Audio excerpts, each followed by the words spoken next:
আসসালামু আলাইকুম। এই যে আমি আজকে আমের আচার বানাইতেছি। এটা হচ্ছে আমি ডাল দিয়ে খিচুড়ি দিয়ে খাওয়ার জন্য, আবার রোজা রাখলে ভাত খেতে মনে করে না, এই জন্য সারা বছর সংরক্ষণ করার জন্য আমের আচার বানাইতেছি। তাই আপনাদের সাথে আমগুলা প্রথমে একটু ধুয়ে কেটে নিতে আসছি। এটারে ধরতে দিব, রাত্রে বানাবো, তাই আপনাদের সাথে রাত্রে শেয়ার করবো।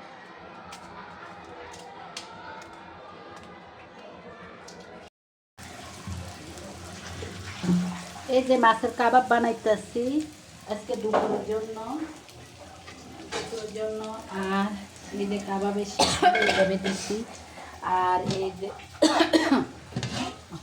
পাটের শাক দিয়ে ডাউল দিয়ে রান্না করছি আজকে দুপুরে এই খাবার। তাই এখন কাবাবগুলো হয়ে গেছে, এখন উঠাবো। এই যে কাবাবগুলা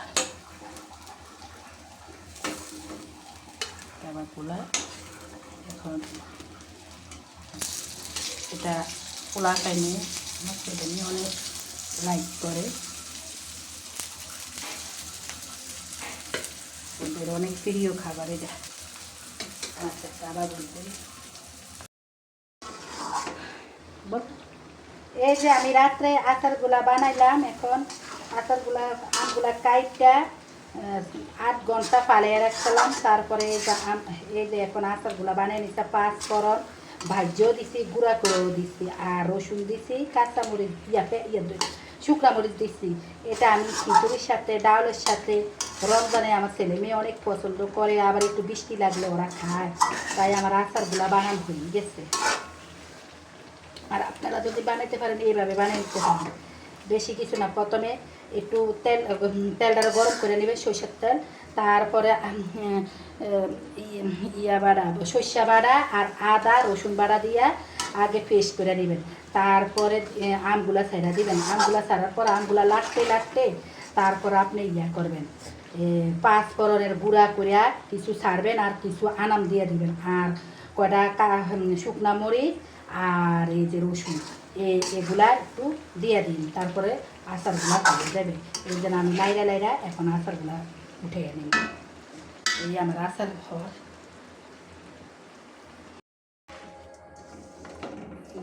এই যা রাত্রে খিচুড়ি রান্নাতে একটু মেঘলা ভাব, তাই আজকে সাদা খিচুড়ি রানবো।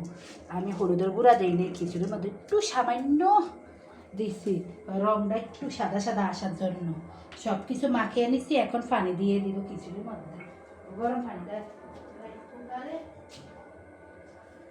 গরম পানিটা রাইস কুকারে সিদ্ধ করে নিছি তো, এই যে এখন গরম পানিটা দিয়ে দিব খিচুড়ির মধ্যে।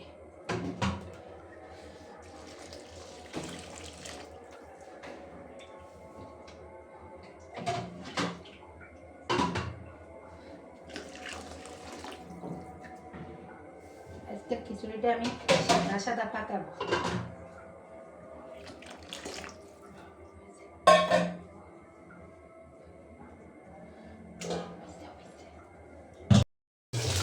এই যে মাছ ভাজি করতে আর কি মশমশা করিয়া, আর এই যে আবার খিচুড়িটা রান্না হয়ে গেছে। সাদা খিচুড়ি রান্না করলাম আজকে। এটা আপনারাও ট্রাই করে দেখতে পারেন। এই খিচুড়িটা দিয়ে মাছ ভাজি করে খেতে অনেক সুস্বাদু লাগে।